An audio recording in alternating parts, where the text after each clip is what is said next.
Hey guys, Eugen K. Sith here. Today I'll be going over the July 2020 preview patch notes. Fair warning though, this is a Twitch clip and I forgot to turn off the background music, so the same issue as last month might persist. I'll do a better job in the future of just turning off the background music when I do commentaries like this. But thank you so much everyone for your support on both YouTube and Twitch. You guys are absolutely amazing. Thank you so much, and I hope you enjoy the video. We should go over let's go over the update notes real quick, actually.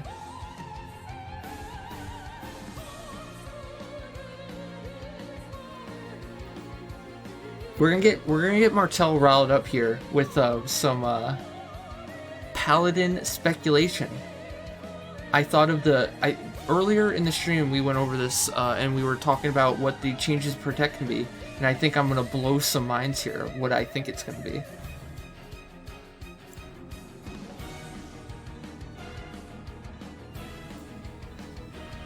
Alright, so this is Matsui. He's the producer of 11. I think in Japan, producer and director are reversed. Usually when you think of a director in the West, you think that guy has like full power. I think it's the opposite in Japan. The producer has the most power over a game in Japan, and the director has is like more in charge of the direction kind of the game, but like they have less power than producer. I'm not sure. Maybe they changed that for the main titles. But from what I understand, Matsui is the head guy in charge and they call him producer. So essentially he says right here, the first paragraph, he essentially says they're up to full speed on bringing us the updates we enjoy. They have finally figured out the coronavirus complication, and they're able to work at full power to give us the same version updates we've come to get used to over the past handful of years, which is cool because it sounds like they've been working out a lot. Next up we have Paladins. This is for Mart here. The first adjustment is to protect spells, which will now have increased effects when used by Paladin and can target players in an area of effect under certain circumstances. You know what I think this is? This is Paladin's version, or not version, Paladin's version of Valiance, but for physical damage. I think this, I don't know, they're going to tie it to some sort of job ability. Maybe Divine Emblem or something, or maybe it's just a Majesty, because Majesty is in the screenshot. But I think, Paladin is going to be able to AoE protect for the party, and it's going to give the party like a 25% PDT effect, similar to what Valiance does for magic damage. But you would think they'd have to like nerf the duration of protect when used with said job ability. Kind of like, what's his name?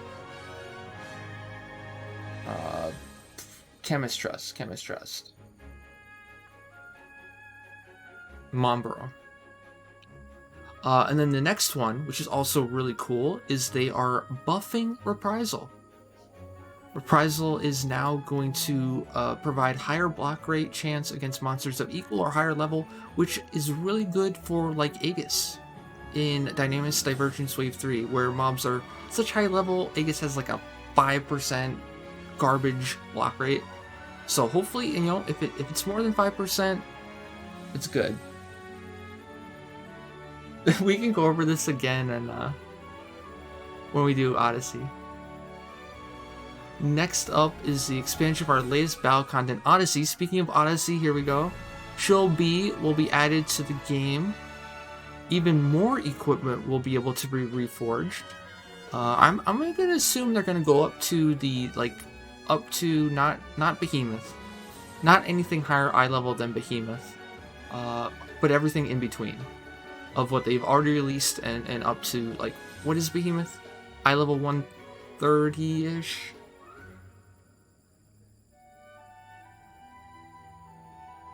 And then right here, this tickles me fancy right here. He says it's stronger than the previous one, which is to be expected, but he also drops the hint. So be sure to take full advantage of your Moogle mastery before setting foot in the realm. So essentially, I think they're hinting at, like, you lazy people better work on your Moogle mastery. I know you haven't been. So this is your warning to start maxing it out, because we're going to start adding actual rewards for having it, or actually reasons for having it high rank. This is exactly what happened with coalition assignments, and exactly what happened with Mod Gardens, and probably a ton of other stuff where people were like, there's no reason to do it now. I'm gonna wait. What's the worst that could happen? Ambuscade is quite current, which sucks. Brand new Spider Ambuscade for version 2 that, like, no one will ever do. Feels bad, man. Oh, right, he hid this one. Usually this is at the start. We went over this before, but he couldn't resist being the weatherman. I think maybe they mix this up. Oh no, he says see you in Vanadil.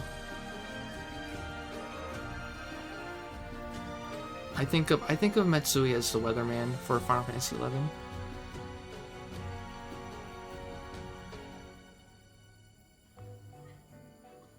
And then there was one more. There was the Sparks thing.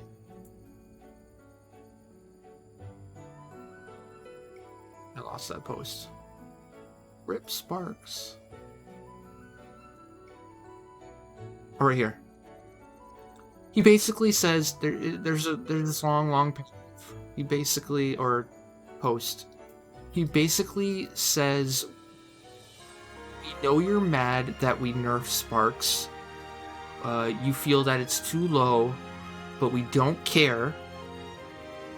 We've done a good job stopping the RMT from Sparks. They might be moving on to new things, but we feel like what we did was working, so we're not going to change anything.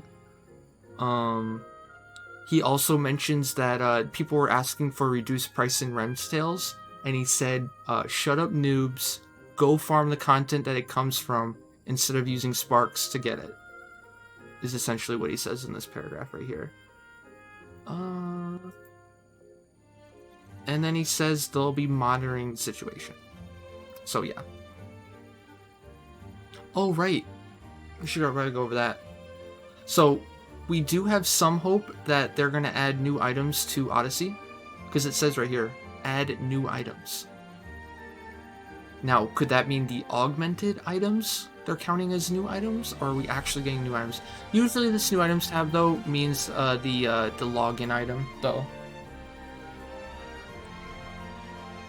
And then the other thing is the adjust content for the skirmishes. I haven't seen anything mentioned about this. I have no idea what this could be.